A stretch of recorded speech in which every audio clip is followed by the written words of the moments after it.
ነጭ ሽንኩርት ነው ያኔ ያው ንፍራቱን ቢኖረኝ እሱ በትንሽ ቁራጭ ወረቀት ጠየቀኝ ያው ዝም ስል ፈቃደኛ ናት የሚለውን አወቀ አረቲውን ሲያቀበለኝ የዚህኛውን የሌላውን ትቼ እሱን ተቀበልኩኝ ከዛ ቡጤ ይያዛሉ ጫካው ያላችሁ እንደዚህ አሁን ነብር ምናምን ፊት መጥቶ ለሊት መጥጥ ብሎ ወፍጮ ላይ መጥቶ ቁጭላል እቤት ገብቶ ነው እቤት ገብቶ እበር እንዲያልከፍት ደጃፉን እንዲያልከፍት ሶስቱም ልጆች ጠምጥመው ይዘውኛል በሩን እንዲልክፈትላቸው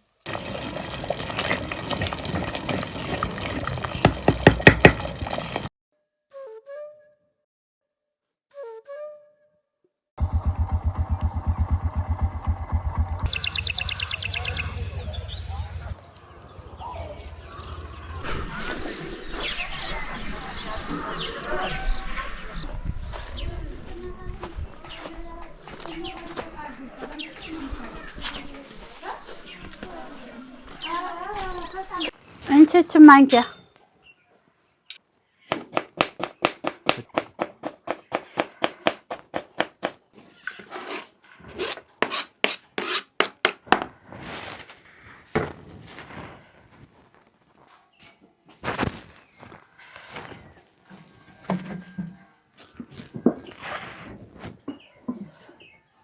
ሻመሰግናለሁ በቅድሚያ እንተዋወቅ ማልበል እኔ ወይዘሮ ተምር መሐመድ ይባላል ተውለደሬ ወረዳ 03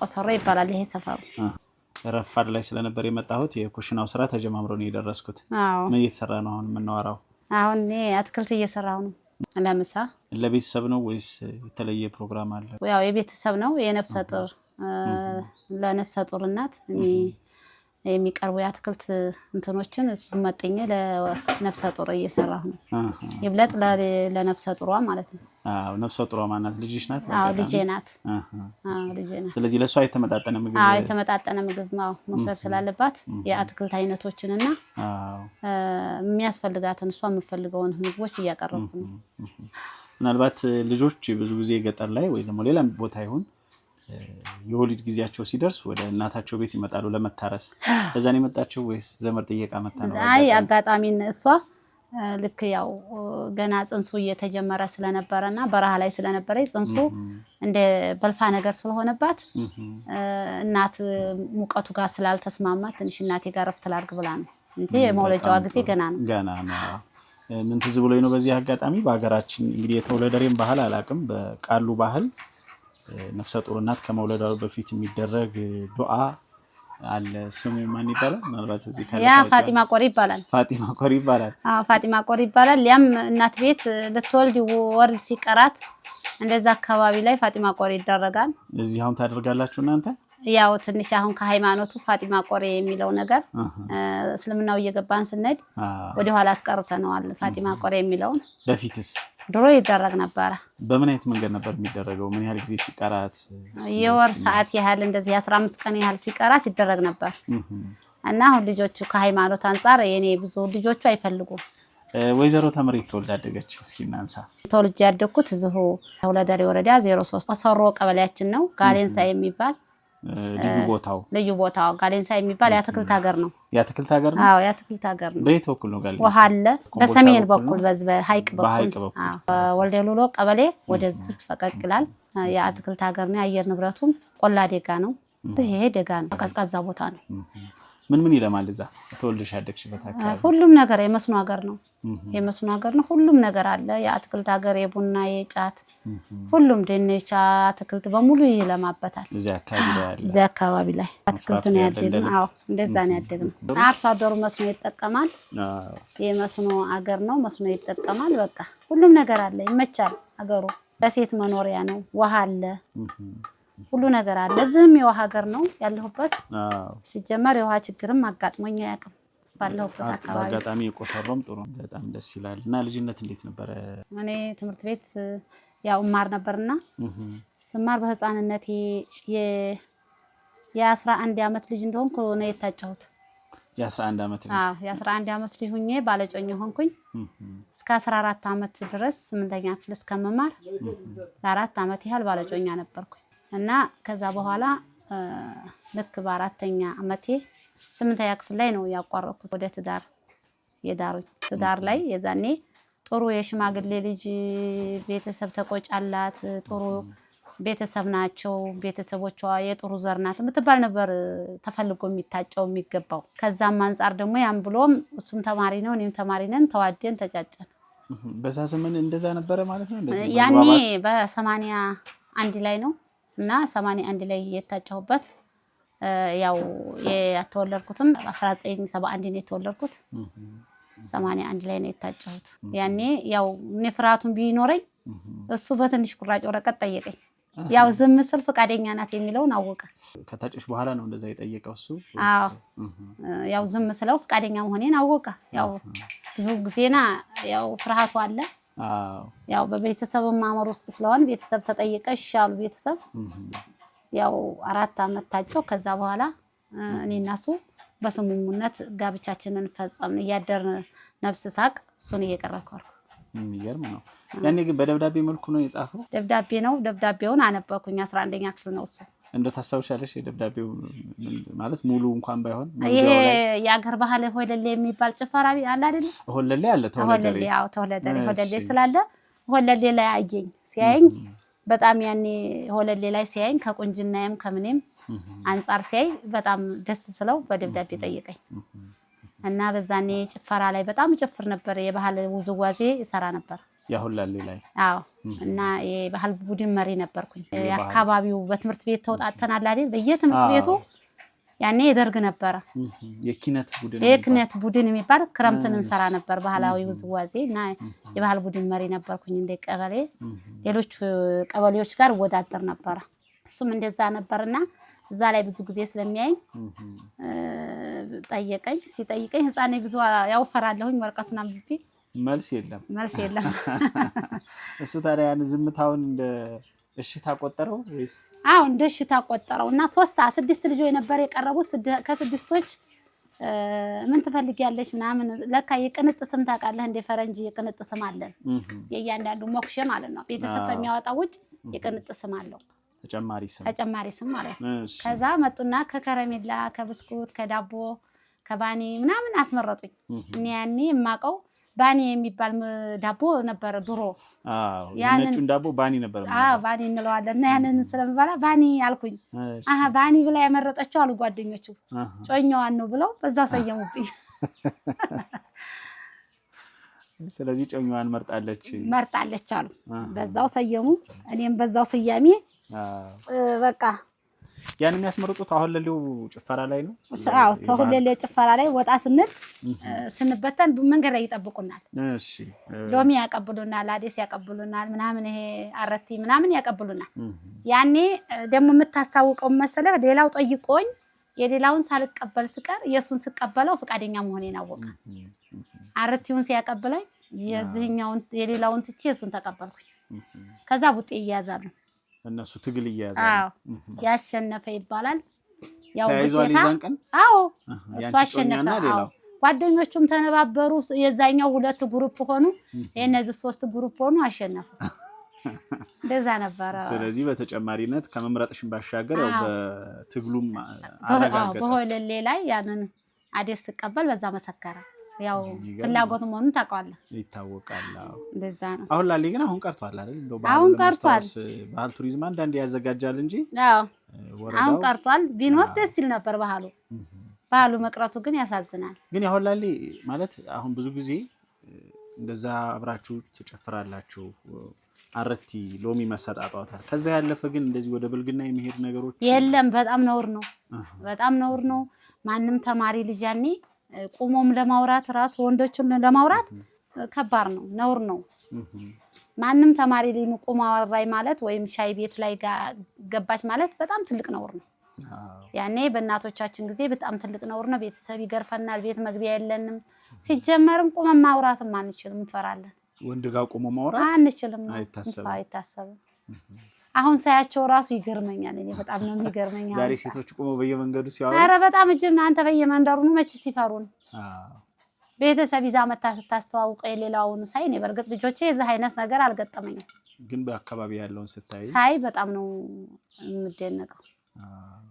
ስለዚህ በዛ ዘመን አሁን ላይ ብቻ ነው በቃ ቆማችሁ ሆለሌ ላይ ብቻ ነው ባህሉን የምታሳዩት እንጂ እንደዛ ነው ሆለሌ ላይ ብቻ ነው ባህሉን የምናሳየው ከዛ ውጭ ይሄ ነው ብለን እንትን አንልም በጣም ይገርም በዛ መንገድ እንግዲህ ታልፎ ሰርግ ተደገሰ አረ ሰርግ ቢሉ ብቻ የቀለበት ጊዜ ብቻ በጣም ከባድ ድግስ ነው የተደገሰው የመጀመሪያ ለቤተሰብ የመጀመሪያ ላይ ነኝ ያኔ መውለድ በጣም ከባድ ነው ተለምኖ ነው ዱዓ ተደርጎ ነው የሚገኘው አሁን ዛሬ እንደዚህ ሆኗል የቤተሰብ ተዋልዶ በጣም አስቸጋሪ ሆኗል የዛኔ በቤተሰብ ዱዓ ተደርጎ ነው ለሴት ለመውለድ በጣም ረጅም ጊዜ ይፈጅባታል ዱዓ እየተደረገ ነው መውለድ እየቀረ ካንቺ በፊት የተወለደ የለም አሁን የመጀመሪያ ላይ ነኝ እና ለቤተሰብ ስይት ነኝ ያው የቀለበት ጊዜም ብዙ ድግስ ነው የተረጅም ድግስ ነው የተዳረው የሰርግም ጊዜ ብዙ ነው በቃ ካቅም በላይ ነው ተደገሰ እንደዛው አዎ እንደው የደው ይበልጣል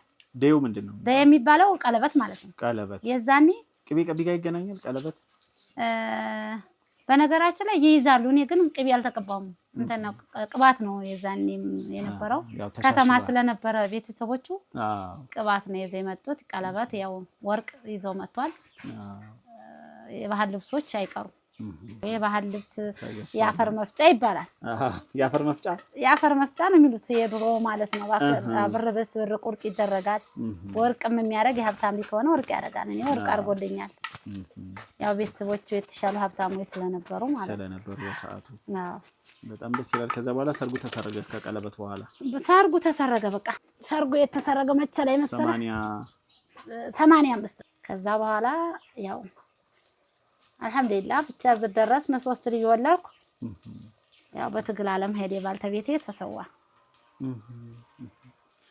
መቼ ነበር የዘመተው 1991 ላይ ነው የተሰዋው ኤርትራ ጦርነት ያኔ ዛባዲም ነበር በሚሊሻ ነው ሄደው ተሰዋ ቢሰዋም እቸም እኔ እንደ ሴት ሳልሆን እንደ ወንድ ሆኜ ልጆችን አሳደግኩ አልহামዱሊላህ ልጆቹ ህፃን ነበሩ አንዷ እቺ የ3 አመት ናት እንደገና አንዷ ደግሞ የ5 አመት ወንዱ ልጅ አንዷ ሴት ልጅ የ7 አመት ናቸው እንደዚህ ሆኖ ነው የሞቱ ብቻዬን አሳደግኳቸው አልহামዱሊላህ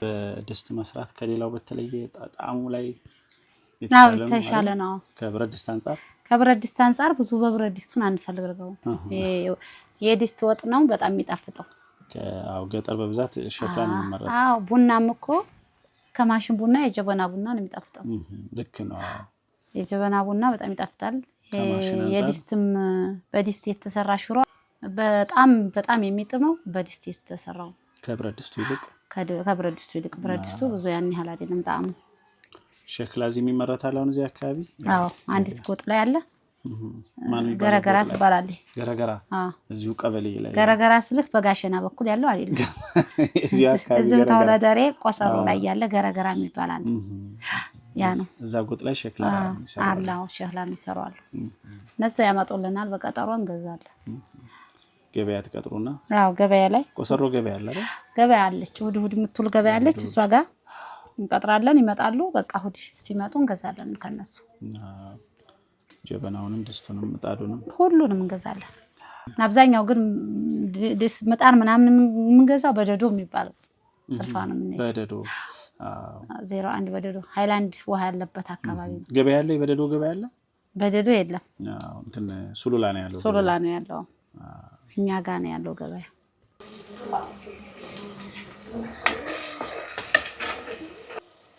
ያው እህትሽ ስታየው ፕሮግራሙን እንግዲህ ደግሞ ከየት አምጥታችሁት ነው ትልሻለች ማናት የምታየው ፕሮግራሙን ውጭ ያሉት ውጭ የሚያውታል እንዴ ያዩታል እኮ አይቀርም አረ በአላህ ያው አጋሁት ሙላ እንዲያለቀ እንግዲያስ ማይሆኑን አስወጣለሁ ያውቁታል ጋዜጠኞች የወት ታሪኩ ስለሆነ ጣጣም የለም እሱን ነው እንጂ ሌላው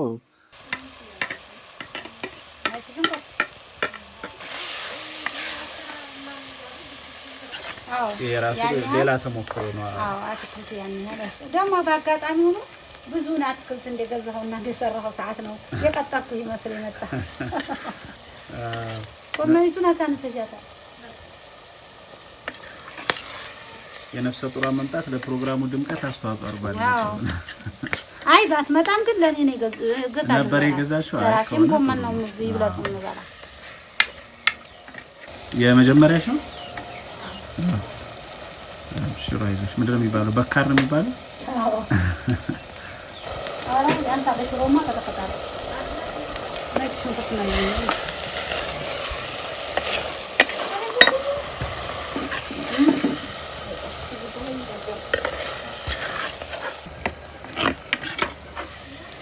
ወይዬ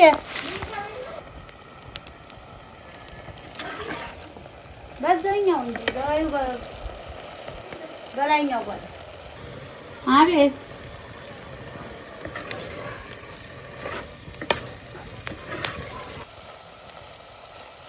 ጥላው ወጣን እናንተ ሆናችሁ እኮ የተባባላችሁት እንጂ እኔ ወጥቻለሁ። ኧረ አሁን አልመጣሁም እንግዲህ አገር ነኝ።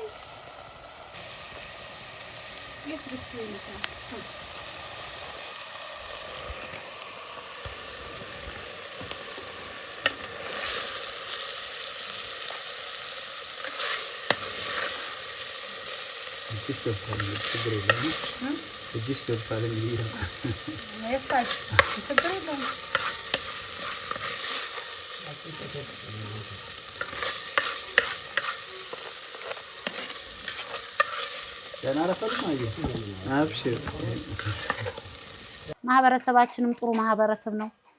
የሚተዛዘን ህብረተሰብ ነው ያለው። መደጋገፍ፣ መተሳሰብ። አዎ መተሳሰቡ። ህብረተሰቡ ለኔ ብዙ ነገር አድርጎልኛል። ከስብ እየከሰቡ በቃ ሁሉን ነገር እያሟሉልኝ በቃ የሚቸግረኝ ቤቴን ሰርተው ምን ብለው አሁን ዘግቼው እዚህ ከተማ መጥቼ ነው እንጂ ምርጥ ቤት ነበረኛው 80 ቆርቆሮ ቅጠል ማለት ነው። የት አካባቢ ነበር በፊቱ ቤታችሁ? አጆ ይባላል ሰፈሩ። ቆንጆ ሰፈር ናት። የአየር ንብረቷ ከዛ መጣሁ እዚህ ገባሁ። ልጆቹ አደጉ። አሁን ልጆቹ ተቀየሩ። ወንዱም ሴቷም ውጭ ናቸው። እቺም በረሃ ናት። አልሐምዱሊላህ ራሳቸውን ችለዋል። አሁን በጣም ደስ ይላል። የት ነው ያሉት አሁን ሁለት ልጆች? ሳውዲ? አዎ አንዷ ዱባይ ናት፣ አንዱ ጅዳ ነው ያለው። አልሐምዱሊላህ ደህና ናቸው። ከዛ ውጭ እንደ እናትነት እንደው በተለይ እንደዚህ ልጆቿን ያላባት እንዳሳደገች እናት በእርግጠኝነት ብዙ ጣውረድ ብዙ ፈተና ይኖራል። ጥንካሬው በጣም ልመና ስትለምን የሚቀርብ ሰው አለ፣ ጉልበት ላይ ማለት ነው። አጨዳ ሊሆን ይችላል። ሰው ፊት ስትሄድ እርሻ በሬ ለምነህ ስትለምን የኔ በሬ ስለምን እነዛ ቤት ውስጥ ሰሃድ እሸማቀቃለሁ። ምክንያቱም እኔ ባለ ትዳር አይደለሁም። ሰሃዲ ወይም ባሎቻቸውን መጥፎ ማስብባቸው ይመስላቸዋል ሚስቶቻቸው። ያን ያህል ፍቃደኛ የማይሆኑ ሴቶች ሊኖሩ ይችላል። ባሎቻቸው በሬ እንዲሰጡን የማይፈልጉ ሊኖሩ ይችላል። ከዛ ሁሉ ፈተና እያለፍን ነው። ብዙ ነገር አለ፣ ግልማጤው አለ። ሰው ፊት ስትሄድ አሁን አንዳንድ ጊዜ አቤቱታ ስትሄድ አቤቱታ የማታገኝበት ሰዓት አለ። በተለይ አሁን እኔ የተበደሉ ሴቶች በዛን ሰዓት በተለይ ማዋራ ሴቶች ላይ ጫና አለ፣ ትልቅ ጫና አለ። አቤቱታ ስትሄድ አቤቱታ ያገኙም እና አንዳንድ ያጋጠሙ ችግሮች በህይወቴ ፈተና ልጆች ጫካ ውስጥ ነበር ቤቴ 120 ቆርቆሮ ነበርና እኔ ልጆች ሳሳድግ አውሬ ነብር ይመጣብናል። እዛ ቤት ውስጥ ማለት ነው። ሲጠይቅ ቀበሌ ሄጄ ቦታ መሬት ብትተባበሩ ብዬ ቀበሌ ጠየቅኩኝና ሲሄድ አስተዳዳሪው ፍቃደኛ አልሆነም። አረ ግድ የለህም ፍቃደኛ ሆንልኝ፣ ልጆችን ከጫካ አውጣኝ፣ መሬት ለውጡኝና ከማህበራት መሬት ከሰው ልጠጋ አልኩት። መቼ ነበር ዘመኑ? እሱ 92 ላይ ነው የተሰዋው። 93 ነው የጠየቁት። ከዛ ሲጠይቀው ያኔ መንግስት ትንሽ ኢንሹራንስ ሰጥቶ ነበር 10 ሺህ ብር። የዛን ጊዜ 10 ሺህ ብር ትልቅ ብር ነው። ያችን ብር ስለያዝኩኝ ኢንሹራንስሽን አግኝተሽ አነሰሽ እንዴ ደግሞ ሁለተኛ ቦታ ብለሽ የምትጠይቂና አለኝ። እኔ ከጫካ ለመውጣት ነው መሬቴ ከአካባቢው ከሰው ጋር ለመደብለቅ ብዬ ከአካባቢው ስለራቅኩኝ ትንሽ ከአካባቢው ማህበረሰብ ጋር ለመጠጋት ብዬ ነው። ግን ያኔ ስትመጡ እንደዚህ በአካል አሁን እዛ ጫካው ያላችሁ እንደዚህ አሁን ነብር ምናምን ፊት ለፊት መጥቶ እንደዚህ ለሊት መጥት ብሎ ያኔ ድሮ ወፍጮ ነበር፣ ወፍጮ የሚባላል። አዎ የድንጋይ ወፍጮና በእንትን እንደዚህ ባላ ተደርጎ በደንብ ይሰራ ነበር።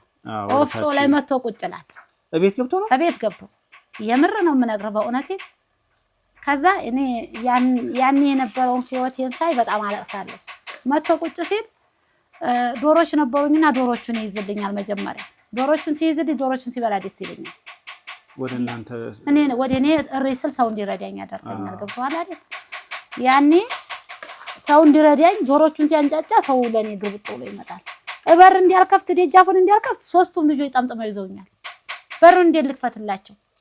የሚገርም አለመሸሹ አለመሄዱ ከእንደዛ አይነቱ ችግር እየገብቼ ህብረተሰብ 3 አመት እየጠበቀኝ እንዴት ቢያንስ አመራር የሆነ ሰው እንደዚህ ጋር እንደ ህዝብ እንደው ታስበው እንደው ለሀገር ብሎ ይሄድን ሰው እቺን ሀገር ሊያለማ ወይም እንደው እቺን ሀገር ሊጠብቅ ከልማት በላይ ራሱን መስዋዕት አድርጎ ሀገሩ ሊጠብቅ ነው ይሄድን ሰው ያን ስለው ያ ሊቀመንበር እንደዛ ሲገለምጠኝ ማህበረሰቡ ከኔ ነው በብዙ የቀበሌው ህዝብ ጠይቅ አሁንም ምን ቢያለኝ ቀጥታ ቤቱ ታያን እየቀጠልኩ ሳይድ ግዴታ በስንት ጉር ተከራክሬ ያኔ ማህበር መሬት በትንሽ መሬት ተለውጦ ህዝብ ወስኖልኝ ያ ቤት ተሰራ። እኔ ላይ የደረሰው ጥቃት ቤቱ እንዲሰራ ላለመፈለግ እንደገና ሁለተኛም ደግሞ ከሴትነቴ ከጫካ እንዳልወጣ የሚያደርገኝ እንቅፋት አቤቱታ ፍትህ በማጣቴ ለረጅም ጊዜ ቆየሁ። 3 አመት አለቀስኩ። እዛው እየኖርኩኝ 3 አመት ሳለቅስ ቅሬው ማህበረሰቡ አመለከተልኝ። ልጆቹን በመጠበቅ እዲያችንን አየን 3 አመት ጠበቅን። ከዚህ በኋላ ከሰው ተጠጋሉ እና አሁን ያው ሊቀመንበሩ ፈቃደኛ ባለመሆኑ በእኔ ተገምግሞ ከስልጣን ወረደ። ለምን እንደዛ አይነት ጫና ያረግባታል ብሎ በዛ ዘመን የነበረው አዎ። ከዛ በኋላ ወግና ነገር እንደዚህ መከራከር ማላቀውን ወግ ለመርኩኝ አደባባይ ላይ ወጥቼ መብትሽን ለማስከበር ስትይ ከዛ በኋላ ክርክርና ወኩኝ 1997 ላይ ቤቴን በማሰራቱ ኢህአዴግ መንግስት በግሌ ዝም ብዬ ምረጡኝ የሚል ቀስቀሳ ንብን ይዤ አደረኩ። የምርጫ ቀስቀሳ እሺ። በጣም ከሞራነቴ ፍትህ በማግኘት ያን ሰውዬ እንደዚህ ገምግሞ በማሰናበታቸው ደስ አለኝ።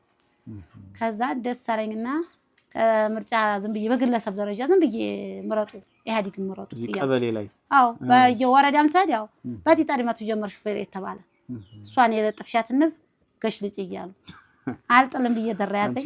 የተመረጠው መንግስት በጊዜው ቤቴን አሰርቶልኛል። ያ ቀበሌ አመራር ይሄ ለኔ መንግስት ነው። አይሄው ፍትህ በማግኘቴ ይመረጣልኩ። ያው እንዲመረጥ ቅስቀሳ ገባሁ። መጨረሻ ላይ ያንን ሳደርግ እንደዛ ሳደርግ እንዲያጋጣሚ ሆኖ ተወለደሬ አንድነት ለዲሞክራሲ ቅንጅት ነው የሚባለው ተመረጠ። ቅንጅት ነበር። አዎ ተመረጠ። ተወለደሬ ቅንጅት አሸነፈ ያኔ። አዎ ከዛ መጨረሻ ላይ 98 ላይ እንትን ተባለ የአመራር ስልጠና ተባለ። የአመራር ስልጠና 15 ሰው እየተመለመለ ከጎጥ ማለት ተመለመልኩ እንደ ሴት። እሺ መድረክ ላይ ነፃነት አገኘሁ። ሐሳብ አወጣ ጀመር። የነበሩ ችግሮችን መንግስት ያነበረባቸውን ከፍቶ ይገመግም ጀመር። ከዛ ስልስል እንደገና አመራርነት ተዋቀርኩ። ሴቶች ጉዳይ ሆኜ ቀበሌ ላይ ከዛ ለረጅም አመት የቀበሌ ሴቶች ጉዳይ ሆኜ ሳገለግል እንደገና 2002 ላይ ምርጫ ቀረብኩ። ያችኑ የንብ ምልክት ይዤ ተወለደሬን ሀይቅ ከተማ ነው ከይ እሺ የክልል ምክር ቤት እጩ ተወዳዳሪ ሆኜ ቀረብኩ። ተመረኩ። እስከ 2007 አገለገልኩ። የክልል ምክር ቤት አባል ሆነሽ በጣም ደስ ይላል። አጣልኩ። እንደገና 2007 ላይ ደግሞ ሁለተኛ ደጋሚ በእንደዚሁ የተጠቁ ሰዎችን ከጎናቸው ሆኜ ስታገል ምሁራንን፣ መንግስት ሰራተኛን፣ የተለያየ ዜጎች ያላግባብ እስር ቤት የሚገቡትን እየታገልኩኝ የተለያዩ ፍትህ እንዲያገኙ ከማድረግ አንፃር ተለይ ኪራይ ሰብሳቢነትን በእጅጉ ነበር የምታገለውና ሌብነት ሙስናን የታገል ነበር። ሁለተኛ እጩ ቀረብኩ ደግሞ 2 ጊዜ ማለት ነው። መልሼ ምርጫ 2007 ላይ ተወዳዳሪ ደግሞ መልሼ ሆንኩ። እስከ 2013 አገለገልኩ። ከዛ በኋላ ያው ወንበሩን ለብልጽግና ተወዳዳሪዎች አስረከብኩ። ያው አሁን በአርሶ አደርነቴ እንደ ሽምግልናም አመራርም በገለልተኛ በሆነም እንደ እናትም ሆኜ ማህበረሰቡን በቅንነት ያገር ሽማግሌ ሆኜ እያገለገልኩ ነው። የሚገርም ነው። ግን ወደዚህ ወደ ፖለቲካ ያመጣሽ ነገር ምንድነው? የነበረብኝ ችግር ስልጣን ፈልገሽ አይደለም? መብትሽ አልከበራለ።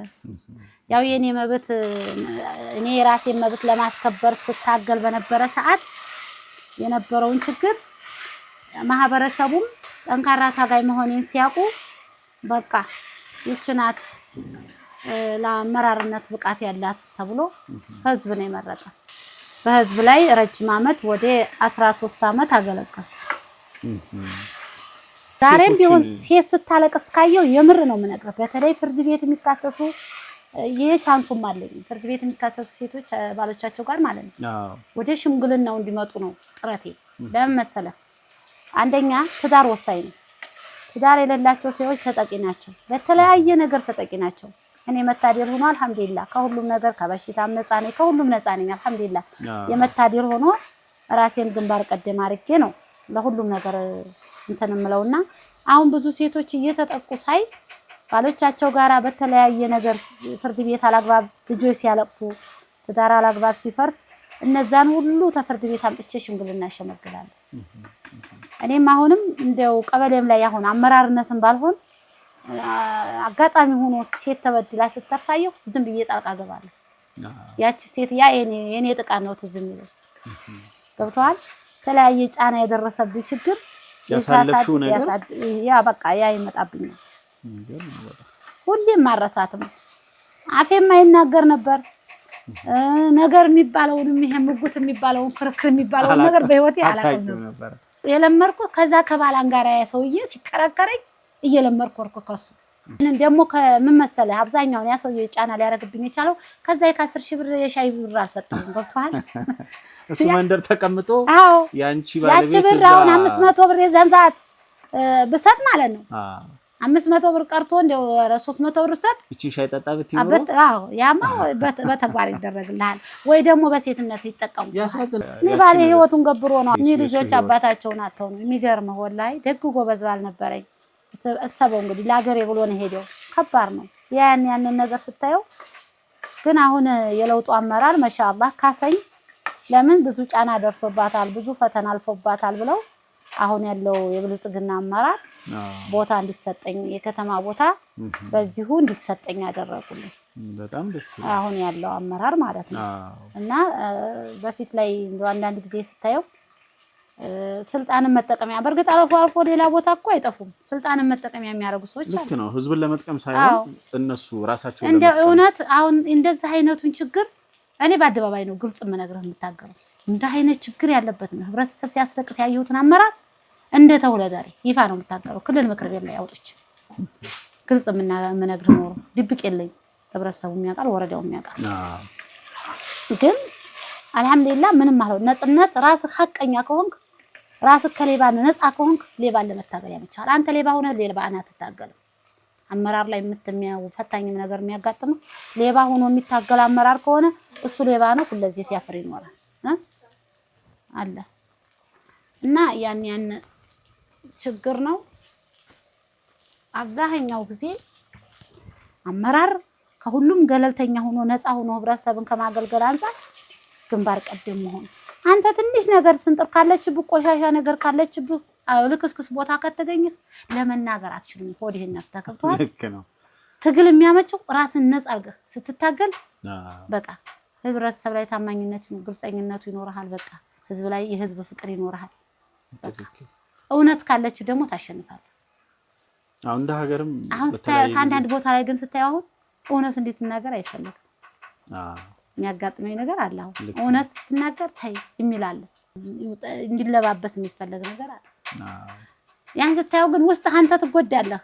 ከብቷል ነው የምታውቂው ነው ማፈን ራሱ በጣም ትጎዳለህ። ከባድ ነው። እችም አልሐምዱሊላህ እዛ አድርሶናል። ብዙ ቤተሰብ የለኝም። ልጆች ለቀውኛል። እኔ ያው አንድ ቤተሰብ ሆኜ ነው አሁን ነው ዛሬ ትናንት ነው የመጣችው እሷ ትናንት አንድ ቤተሰብ ነኝ። ያው ለአንድ ሩሄ ለአንድ እንትን ነው የምጠቀመው። አልሐምዱሊላህ አሁን ምንም ብዙ ያን ያህል ልፋት የለብኝም። ሶላት ሰግጄ አላህን እየለመንኩ ነው። በልጆች አልሐምዱሊላህ ልጆች ተለውጠውልኛል። አልሐምዱሊላህ እንግዲህ ዛሬ ስራውን አደናቀፍኩ መሰለኝ። አላደናቀፍኩም። እሺ በደም ሰራች። ብዙ ጊዜ እዛች ጋር የጤና ፓኬጅ ምጣዱን እያየሁ ነው። አዎ እሺ ቆጣቢ ምድጃ ይባላል። የማገዶ ቆጣቢ ምድጃ። አዎ የማገዶ ቆጣቢ ምድጃ ናት። እና ይሄኛው ግን እንዴት ነው? አሁን ብዙ ቦታ ተመልካቾችም እኔም እንደው ሲሄድ እንደ ጥያቄ የሚያነሱት አለና ከጭሱ አንፃር እንደው ይሄኛውንም እንደዛ መስራት አይቻልም? እንደዛ ቢሆን ይቻላል። አዎ እኔ እኮ አብዛኛው ነው ይውዛለሁ እኮ ጉልቻ እዛ ተጠቀማለሁ። እዛ ጋር ያያዩት ነው ጉልቻ አለው እዛ ተጠቀማለሁና ከክሰል ከመቆጠብ አንፃር ብዬ ነው እንጂ ክሰል አለን። ክሰል ላይ ነው የምጠቀመው። ስቶቭ ላይ ነው የምጠቀመው። በክሰልና በስቶቭ እንጠቀማለን። ኤሌክትሪክ መብራት አለ እዚህ? አዎ መብራት አለ። ቆጣሪ አለን። አለን። በአጋጣሚ ግን እንጨት ስላለ አካባቢው እንጨት ስላለን እግረ መንገድ በእንጨት ነው። ያኛው ግን በእንጨትም ለመስራት ይሆናል። አሁን ምን ይጣድበታል ከመጣዱ ጎን ያለው የቱ ይቺ ይሄ የምታየው ባህላዊ አሰራር የራሴ ነኝ የሰራሁት። እሺ በራሴ ማለት ነው። ይሄ የምታየው በራሴው ነው የሰራው ገንብቼ ማለት ነው። በጅምሰም ሰርቼ ማለት ነው። ጅምሰም ነው የምታየው። ከዛ ይሄ እዚህ የምታየው ይሄ ጉልቻና ጉልቻ አለው ከወዳ ዳር ያለው ማለት ነው። እሱ ላይ ይጣድበታል። አዎ ይጣድበታል። እዚህ መጣዱ እየተጋገረ እያለ ውሃ መጣር ትችላለህ፣ የተለያየ ነገር መጣር ትችላለህ፣ ችግር የለበትም። እና በዚህ ትቆሰቁሳለህ፣ ጭሱ በዚህ ይወጣል። ስለዚህ ይሄኛው በተሻለ መጠን ጭስ እንዳይጨስ ያደርጋል። ጭሱ አያገኝም። አሁን እየተስፋፍቷል። እንደው ሌሎች እናቶችም እየተጠቀሙ ነው። ብዙ እናቶች አሉ በየአካባቢያቸው አለ። ብዙ እናቶች ያውም እያሰራን ነው በሲሚንቶ እያሰሩ ዘመናዊ ምድጃ እየተጠቀሙ ነው። በሲሚንቶ ይሰራል እዚህ። አዎ እኔም አሁን ኢንሻአላህ ያው የኤሌክትሪኩን ጎረቤት ያምጥታለች እሱን ለማምጣት ነው እንትን የምለው እንጂ የኤሌክትሪክ ምድጃ እሱን ለማምጣት ነው እንትን የምንለው እንጂ ያው ሰብዙ ዝርቀት እሱን ብንጠቀም የሚል እንትን ብለናል። በጣም ጥሩ ነው።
ለማንተን ያህል ብቻ ነው። በቃ ድባቡን ለማሳየት ያህል ነው። ችግር የለውም።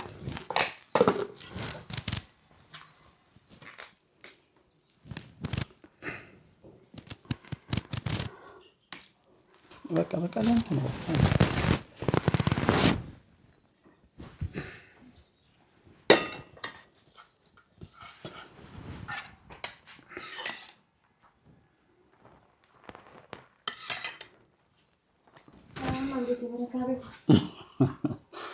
እሺ አያምሳ እንብላ። እሺ እንብላ እንጂ አንቺ ቢስሚላህ الرحمن الرحيم አብሽር ብላ እና አንቺ በቃ ተመልካቾች እሺ